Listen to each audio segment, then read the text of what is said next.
Stop recording. Don't start right now. We're not ready. We're totally ready. I feel like we should start with some kind of music first. Hello. Hello, everyone, and welcome to another webinar with Houston in Action. I am Ana McNutt. Hi, and I am Oscar Hernandez, the lead census organizer for Houston in Action. Today, we will talk about how to engage communities in events, and also we'll give you some tools that you can utilize while you are engaging in outreach, whether it's events or different communications with your community members. So as we get started, this is, again, a how-to events with registration logistics and our impact. So first thing I want to cover, actually, is a big census quiz. So we've mentioned this to Houston in Action. This is something we developed in collaboration with NALEO based on learnings that we got from AAJC and a lot of the amazing work that the Asian community is doing to get Asian folks counted to vote.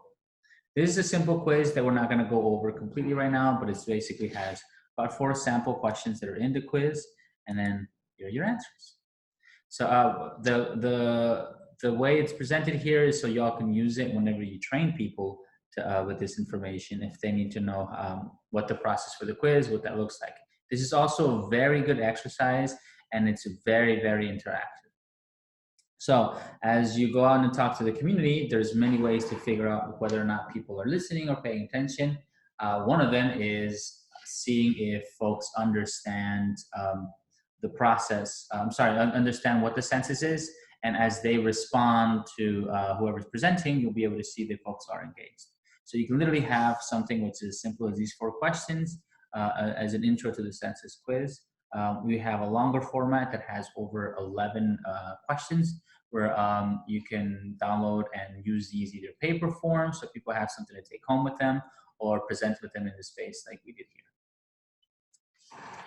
So when we talk about events, some of the things to keep in mind and to discuss within your own teams is what are some of your best practices when you're hosting events for the community?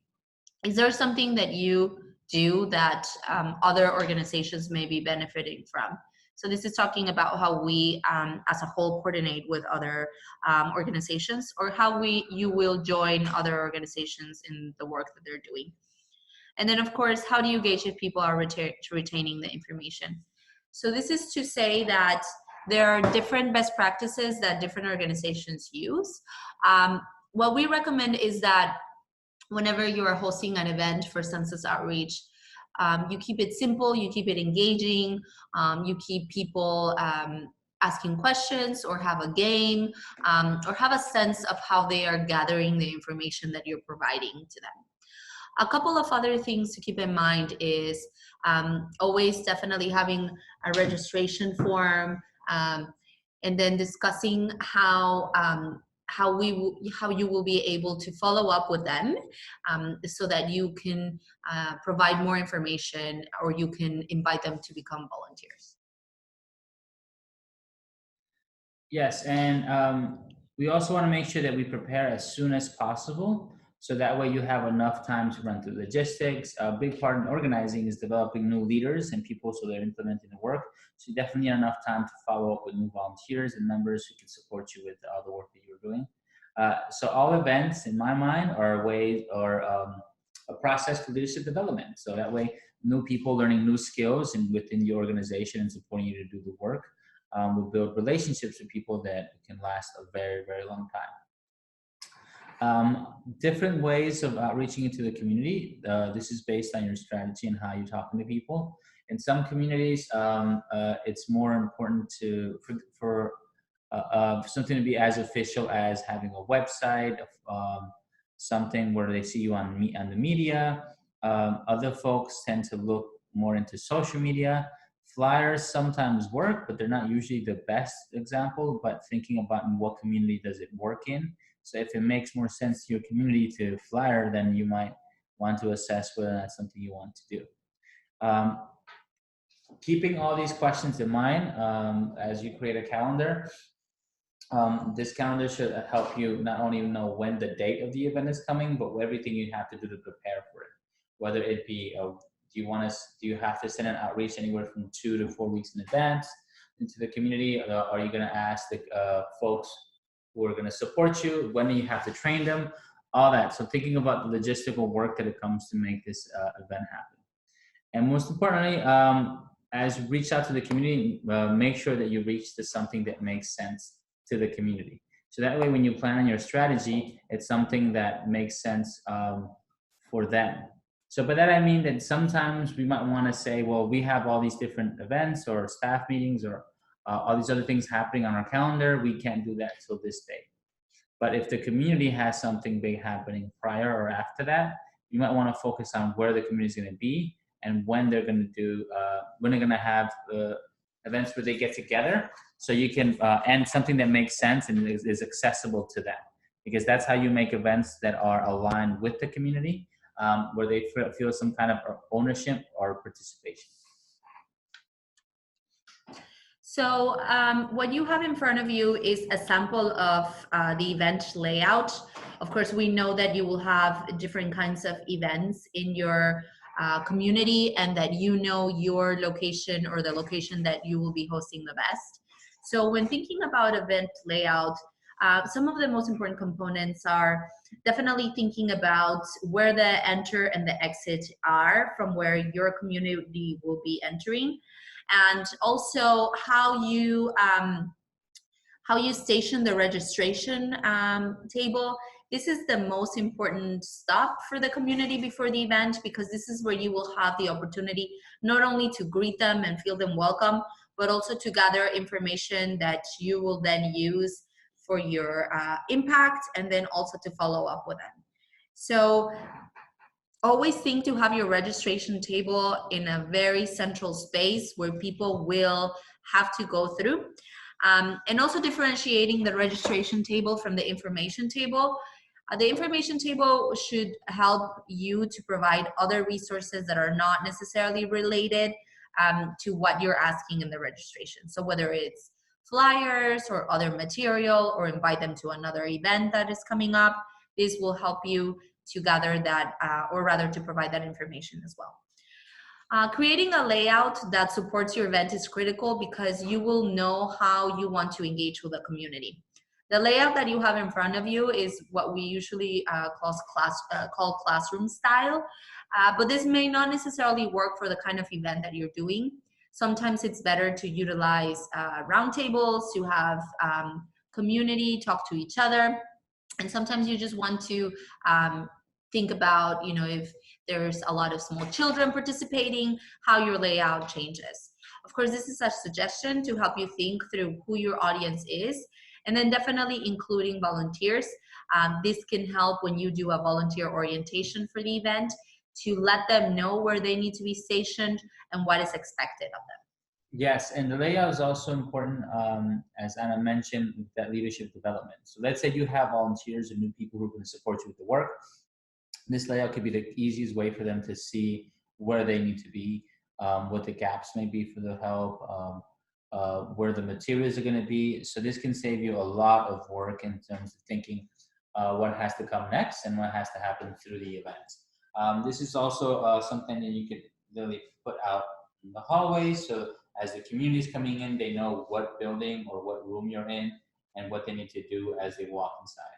So feel free to use a template similar to this that we have available, or develop your own. But as long as a layout is set out for the community, it'll make this will help you move your event a lot faster and much more smoothly.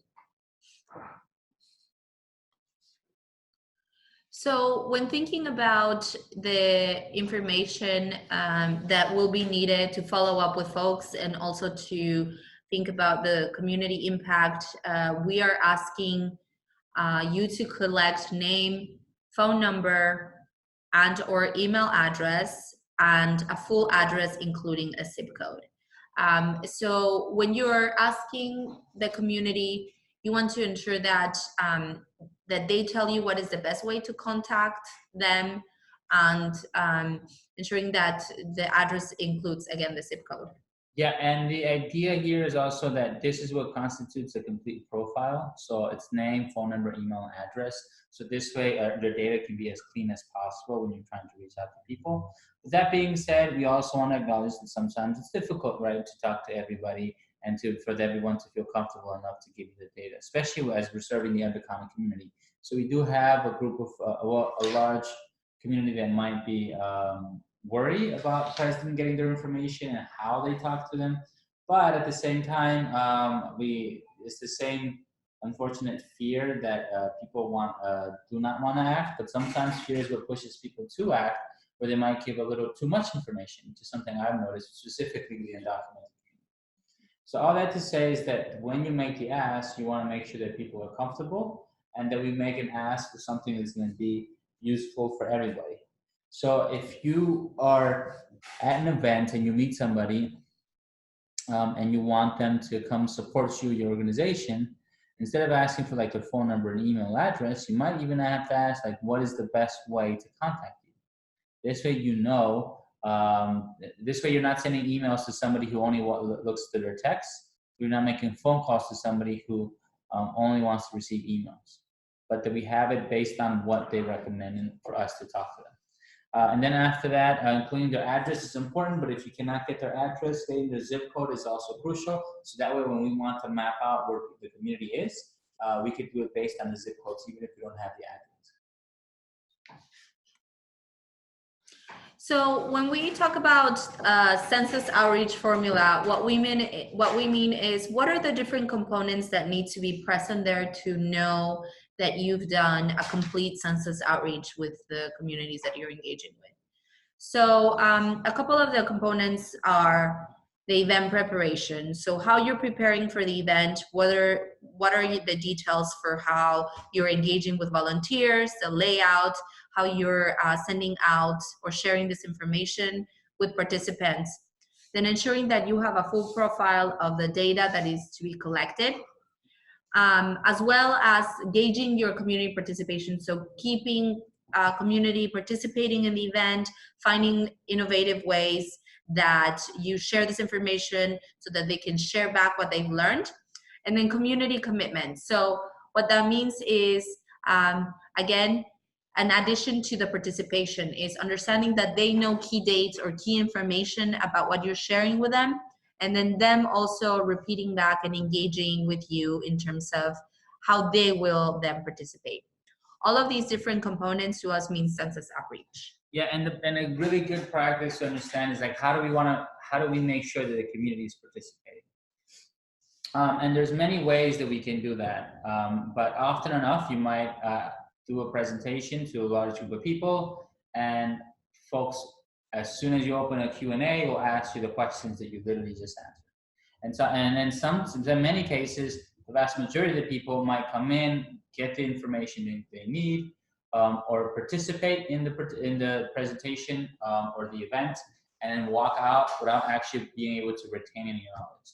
So best practice that I suggest to people is how do we make sure that people are not just present at the event, and that we have a way to follow up with them after data collection, but that we get a commitment from them to fill out the census. So by that, what I mean is that we ask the community to repeat some stuff. So these were as an organizer, a chance are really helpful and to keep in mind. So if you want to start off with something as simple as April 1st is a census day, and then just have people repeat it back. When is the census day? And you can say April 1st. Usually asking questions that just answer yes or no are not the best way to do it, because a lot of times it's not information that they are retaining. So we want to make sure that they're repeating it. So even having them say, I commit to answering the census, and you have them repeat it. I commit to answering the census.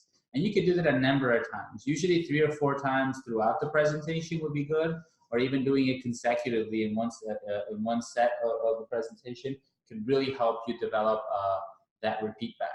So that way, when people leave the event, they're actually might even be jokingly talking about it, like I committed to answering the census, but they remember that the census is something they want to fill out. Or even saying something as, on April 1st, I will fill out the census. It says two things: is their commitment to fill it out and the date, so that way when they're leaving, they can think about on April 1st, I commit to answering the census. Some of them might say it with excitement, others might say it a little passive aggressively, but the key is that they're repeating it and that they're thinking about it. So next time they think about the census, they're going to remember, oh, I said I was committed to do it. When was it again? April 1st, I commit to answering the census. Oh, I remember the date. So this is like different tricks or practices that can get people to remember what was said throughout the event. So for this, we have a PowerPoint that we are sharing, which is Census for the Community. This is opened and intended for the different organizations to download this, edit it as you see fit, and to have as much census information available as possible. So you can just don't have to develop your own census PowerPoint. You can use one we have. So without further ado, this is a brief presentation, a run through of what the census for a community could look like. So what we want to highlight here is that whenever folks are coming in, they're definitely welcome. They feel that also this is the space where we're going to talk about what matters to them. A couple of different components to include is to share with them before the event gets started, to remember to check in and to definitely find a seat. And so letting them know that we will start as soon as we are done with registration. Sometimes, of course, this doesn't relate to the events that you do, as some of them are more open in terms of the time frame, but these are just a couple of suggestions for how you want to start your event. So if you have round tables, you can have them discuss with each other, so that way people are engaged and talking. If it's a classroom style and you have a very low turnout, maybe 5 or 6 people, it might get you an opportunity to actually have conversations with them as well before anything starts and have them speak with each other. This will help, again, people to feel more comfortable and confident to ask questions. Mm-hmm. Also introducing yourself. If this is a small group and you're going to be presenting, definitely introducing yourself as the person that's going to be providing the information is also very helpful.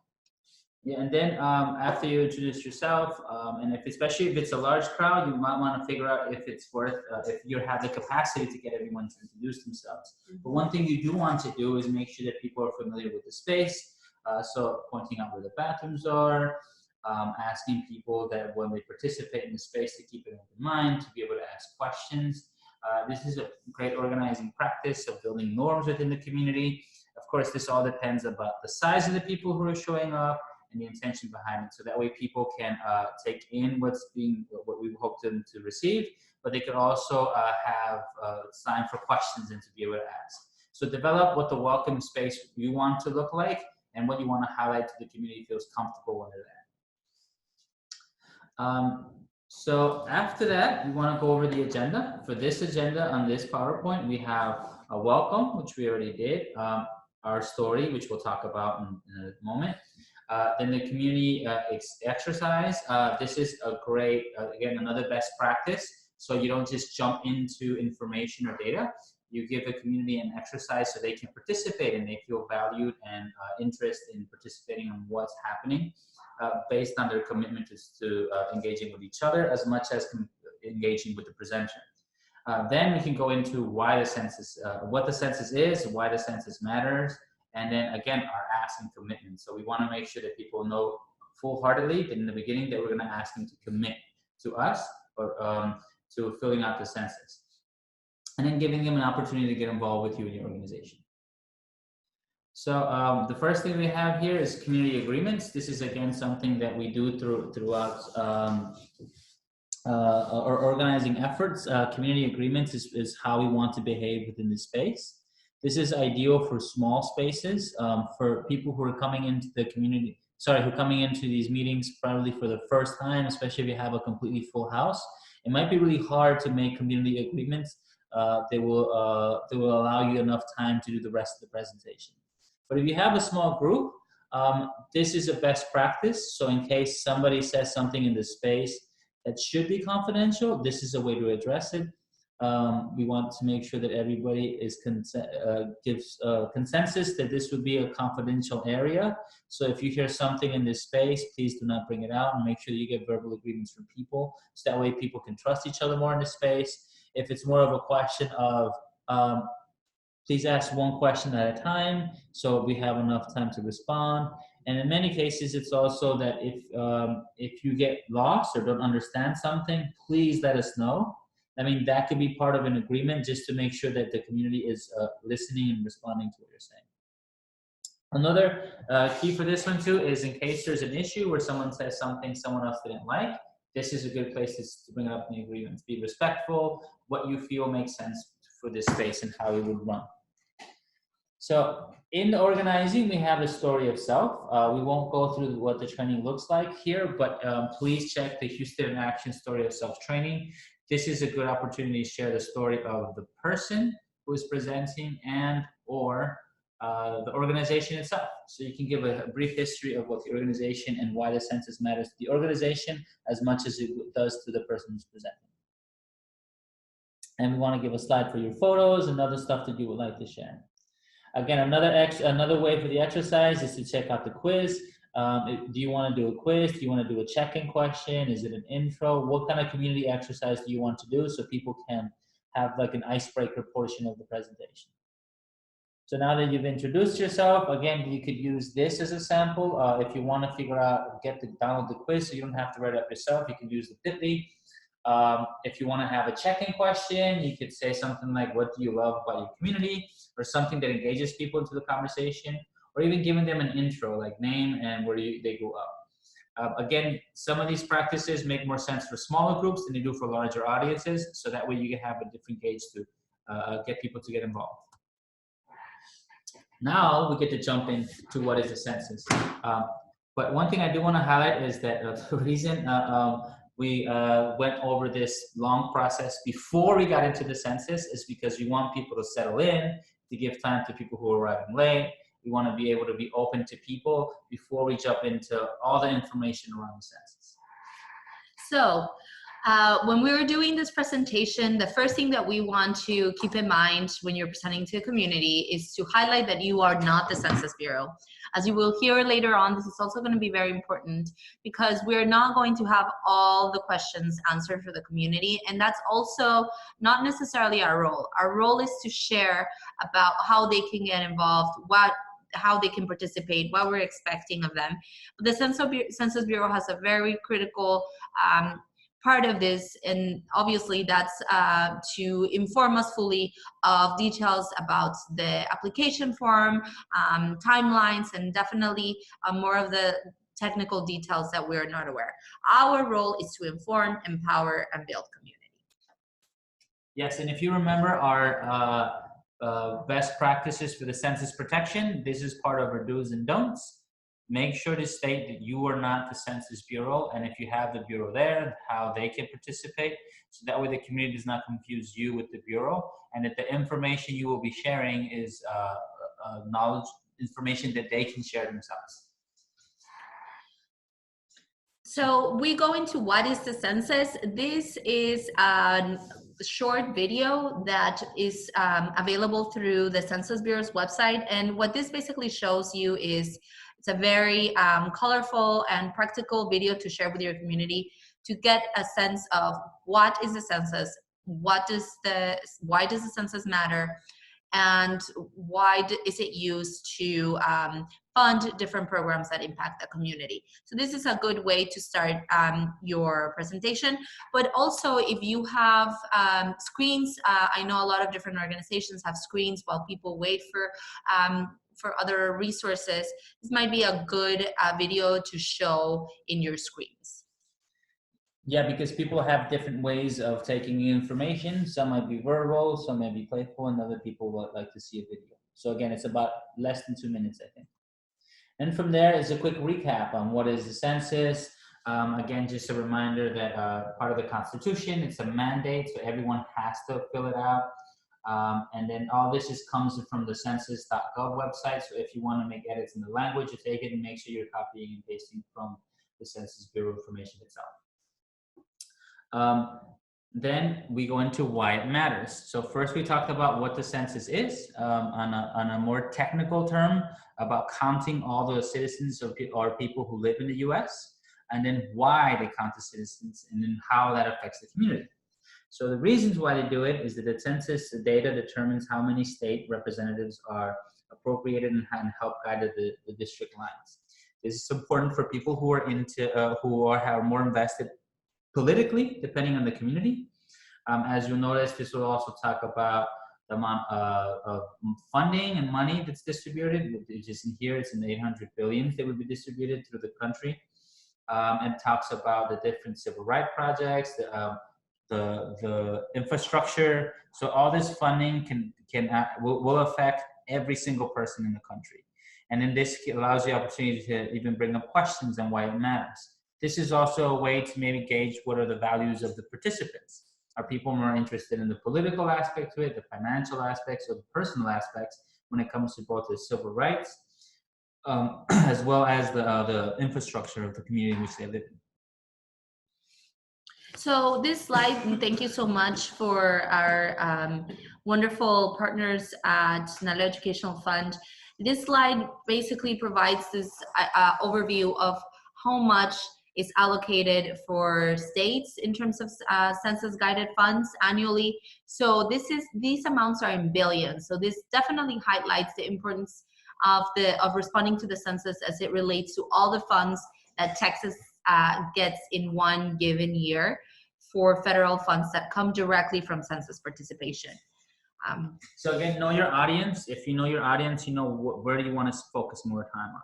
Is it talking about the funding in terms of dollar signs, or talking about the data in terms of the effect that those funds have into medical programs? So here to the Nala Education Fund, it breaks it down for how much money goes into Medicaid, down to state children's health insurance programs. So this is a lot of money and numbers we're throwing out. Because it's in the billions, it can be really, really hard for people to even conceptualize the idea of what that means to them. But bringing up the fact that this affects programs that they participated, then it's more like, oh, well, I use Medicaid, so I need to focus on what that money is. So the other one is more a broad picture of just the number alone, and here are the medical programs that it will affect. And within this, we also have the communities and areas and people who are at risk of being undercounted. So this is both for people who are presenting to remind yourselves of the people who are at risk of being undercounted, and even for the people who are there. Do they know people who live in rural areas? Do they know people who are 0 to 5, who have children from 0 to 5? That's newborns, babies to 5-year-old toddlers. Households with low incomes, Black, Latino, Asian American, Pacific Islanders, immigrants, and low English proficiency, which is really a fancy way to saying, non-English speakers as well.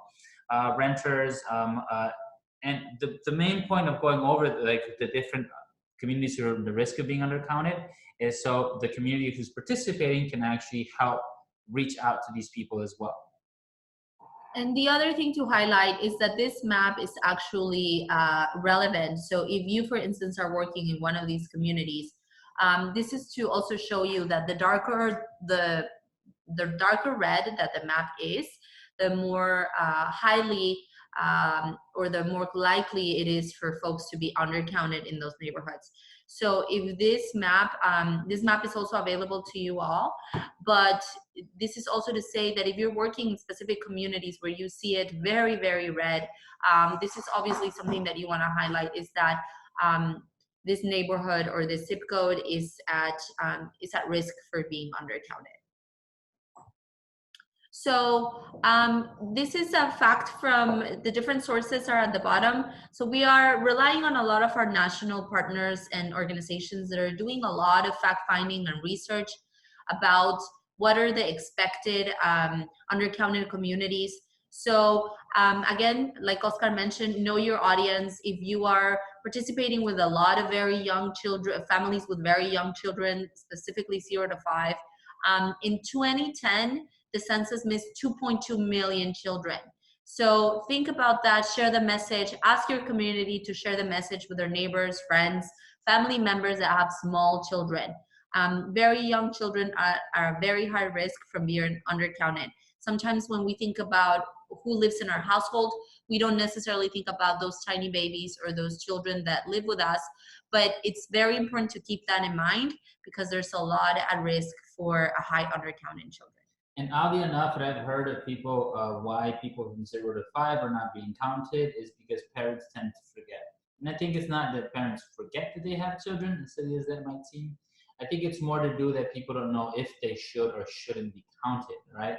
Like, I'm not, like, if they don't understand what the census is, they might even consider that they're too young to be counted, which it is not true. So if you have thoughts of, okay, well, I have a baby. He's not due till after April 1st. Then come April 1st, that baby wouldn't be counted unless the baby was born on April 1st or before. I know that can get tricky depending on how and when people respond. But for what the Census Bureau is asking, from what we've been told, is that the baby or the child should be born on April 1st or before to be counted for the census. So that is one part of addressing fear or concerns around children. And then we have the issue that we know many of you have had questions about, which is what is happening with the citizenship question. Is it going to be added? Now that the Supreme Court said it wasn't going to be added, how is the community going to respond? Now we know that just by bringing up the census question throughout the year, a lot of people are already fearful of even filling it out just because they brought it up. And that's because there's a concern of what the administration is going to do with it. So, like when it comes to most of the information you would share here, it's not just about facts and data, it's really about being vulnerable and opening up to the community. So, what does it mean to you personally if the citizenship question is asked? How would it affect you and your community? That is questions are directed to the presenter or the person who's speaking. Sharing that into the space and leaving the space open for the community to share what it means to them can also alleviate some tension. But at the end of the day, even though the Census Bureau at the moment is not going to collect the citizenship question, what we want to do is inform the community, empower them to fill it out, but it's up to them. So that if they're properly informed, they can make that decision that they want to fill out the census or not. We are going to encourage them to fill it out. We will make sure that they get the information that is accurate and it's up to date. But we want to make sure that their first step, in many cases, will be their first step to civic engagement throughout their lives. So going in terms of the confidentiality of the census, like Oscar mentioned, obviously we want to get a sense of also where communities are, right? What are their fears and what are the challenges that they foresee in responding to the census, and then also addressing them. We know that while there may not be a citizenship question, there's still a lot of fear in responding to a government entity. So what we want to share here with you is that the census form has very strong confidentiality efforts that have been created as a response of actually them not having very strong confidentiality and using the data in a way that is not necessarily, or rather that has affected the community. So Title 13 of US Code was a result of information being used in the 40s to encamp Japanese Americans. And so as a result, the Census Bureau has come up with very strong protections to respond to people's fears on how this data will be shared. So census data can only be used for statistical purposes, and personal information cannot be used against respondents by any government agency. So this is to also respond to any fear about how the Census Bureau might share information with the IRS or with ICE or with any other entity that might come back to either apprehend, arrest, or just enforce any kind of law enforcement against folks. So the personal census information cannot be disclosed for 72 years. Know though that the Census Bureau is not asking for social security numbers, but that's also to share with folks that information that is asked is not going to be disclosed. It's only used for statistical purposes. If staff staff are subjected to very strong confidentiality agreements, and staff are subject to a $250,000 fine or up to 5 years in prison if they disclose your information. And so we are also working with different partners to ensure that we are aware and also engaging with the latest information related to census protection, so that you are also aware of what that means. So a couple of points on that is that the form does not cost anything. While this may seem normal or common knowledge, this is not necessarily something that is shared in our communities. And so it's important to say that the form does not cost anything, and it doesn't give you a list, or rather it doesn't give you a space for a list. The form is going to be available online, via mail, and by phone, so people should not pay for this. Enumerators are people hired by the US Census Bureau in case you didn't respond to the form, and so you will not be seeing generally enumerators unless you live in a very rural part of the country knocking on your doors until the end of May. People that are Census Bureau enumerators should not be asking you, whether you're online or on the phone, should not be asking you for any of your confidential information that includes social security number, immigration status, or any access to your bank accounts. I highlight this because a lot of our senior community is very prone to phishing or scams. So this is very important to know, is that anyone with the Census Bureau will not ask for any financial information, money, or confidential information that relates to you. Yeah, and it's also important to see these 3 slides are put in together too, because as we're addressing the fear of the citizenship question, mentioning Title 13 and how that's confidential, but also the same community is vulnerable to a lot of these scams, especially with the immigrant community. Often enough, there's a lot of notary fraud that happens. There's a lot of people who are overcharging, overpricing for things that are free. So this is our way of taking many approaches to this, but one of them is letting the community know that yes, these things are happening in the community. We're aware that they're happening, and you might even get questions. Oh, I didn't know I wasn't supposed to pay for this legal documents, and even ask what other documents am I not supposed to pay for. So depending on what services you provide, you might be able to help them out in getting different help, and maybe even realizing that that the fraud is so prevalent in the community that they've been participating in it without even knowing that's why it's fraud. So this can also help you connect with the community themselves.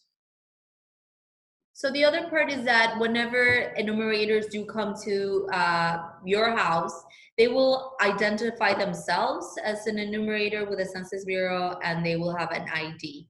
So this is a very important slide because we know that people are very hesitant to open doors.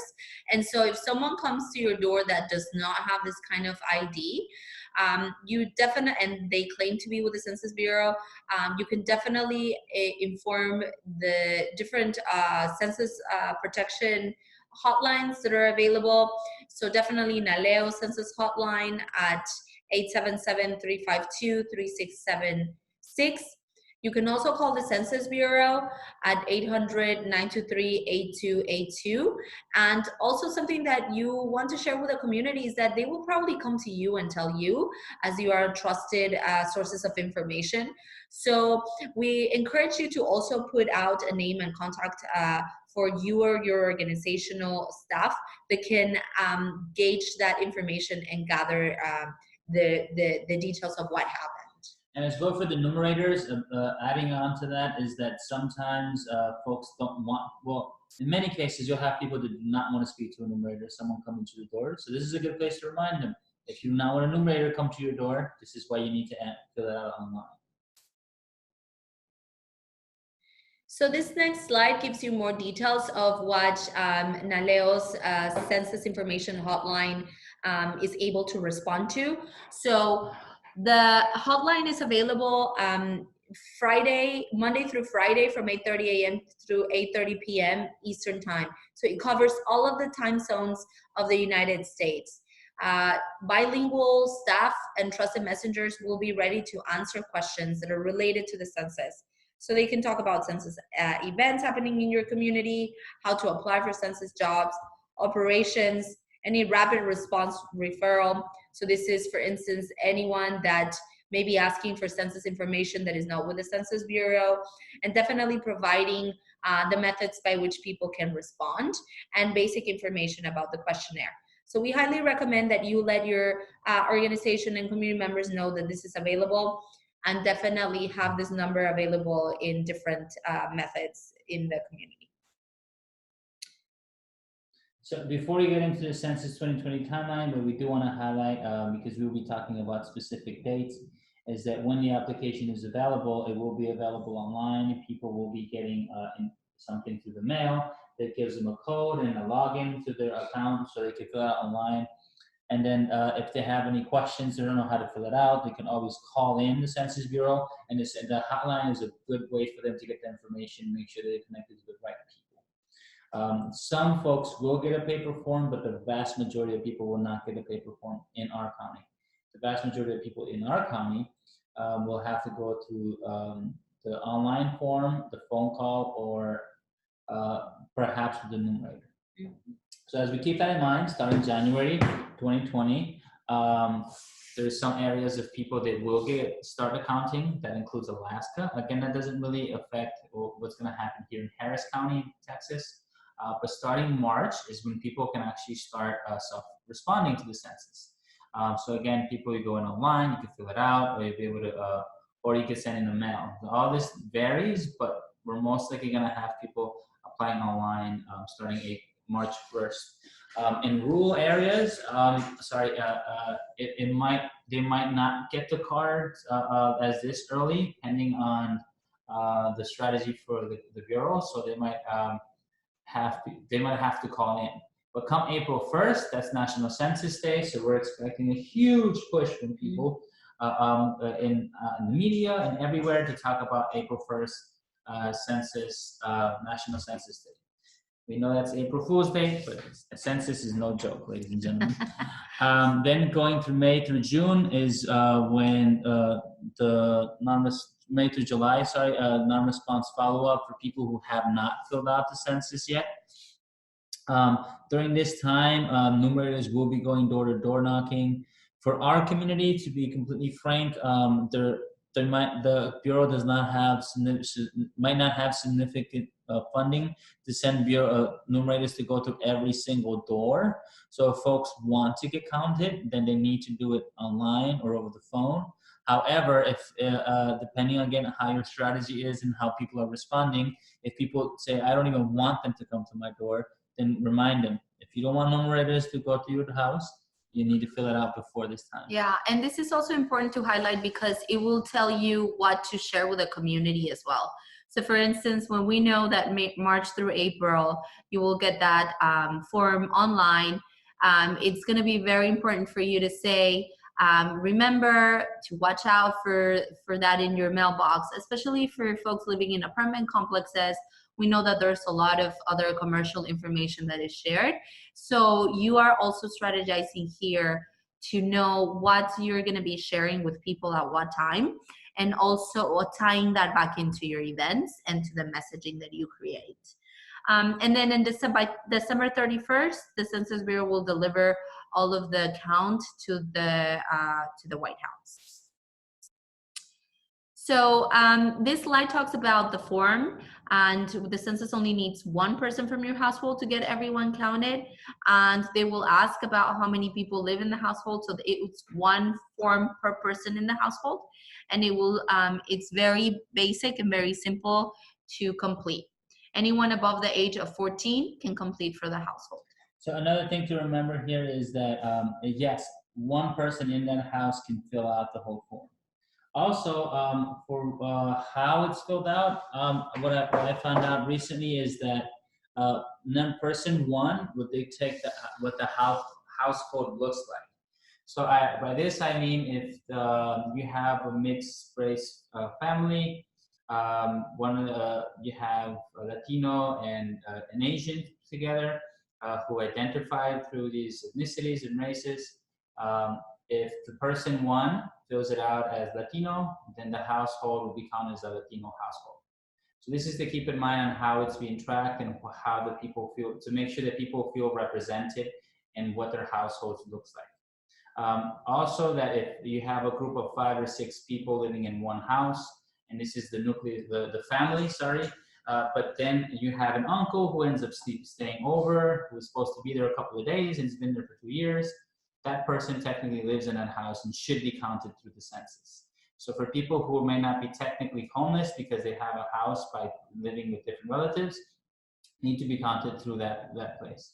Now, for people who are homeless, they will have to fill out the census through a numerator, which again, the big focus of some of these numerators is going to be to the most undercounted communities. So the numerators will go to the places where the homeless people gather, or they can fill it out at libraries. They can use the intersection of the streets where they live in to write in the addresses. They can use the library address or one of the institutions or places where they help provide aid for the homeless or housing. So again, bringing all this up because this is a presentation you will be giving to the community, asking folks, will you commit to filling out the census April 1st, 2020? Now, of course, this is a yes or no question. So we do not want people to respond with a yes or no. We want them to say, yes, I commit to filling out the census. So I say, will you commit to filling out the census? Don't just have them say yes, have them, yes, I will feel committed. I will commit to filling out the census April 1st, 2020. And the more you do that, the more repetitive, the more you will see it stuck in their heads, and they will talk about this afterwards. This is like where we kind of wrap up the census overall presentation. You might notice that you might have more questions than what were answered through here. We have a lot of different resources specifically targeted to different populations. For the LGBT population, for Latino population, for Asian population. There's all these different resources that you can find in our toolkit, and you can literally just grab the slides from that information, and put it into this one and mix them. So what makes sense to the audience you're talking to? Because what we want to give everyone is an opportunity to let the community get involved in what you're doing. So this is where we step into what is your organization doing and how people can get involved. So if you have an event coming up next week, ask them to come in next week. If you have another census event, ask them to bring other people so they can get informed. How do they connect if they want to get involved and volunteer or participate? Here's what we're going to show. This is your organization's name, the description of the events, the date, location, and who they should talk to when it comes to participating. So we want to make sure that you're giving yourself time and opportunity to recruit more people to support your work in the future. And of course, after all that is said and done, we want to make sure to thank everybody for being there. And include your name and the information that you want to share so that they can get involved with the work. So with all this in mind, make sure to share as much as you can from your organization, as much as you can from so people know how to follow up with you, and then we can close off the session for the community event. So now, as you continue to move forward, make sure to look through our websites at HoustonInAction.org/session, census, HoustonInAction.org/census, where you can find all the other videos we have, all the other PowerPoints and more information. Feel free to reach out to both Anna McNaught or Oscar at Houston in Action so we can follow up with you and answer any questions you may have. We will continue to improve and do the work as we move forward. So look for some more videos pending to make sure that we are informing the community, and join some of our trainings in person if at all possible. So we want to thank everybody for their time, for participating in today's video. Thank you so much, and we hope to keep connecting with you at other training opportunities. Thank you.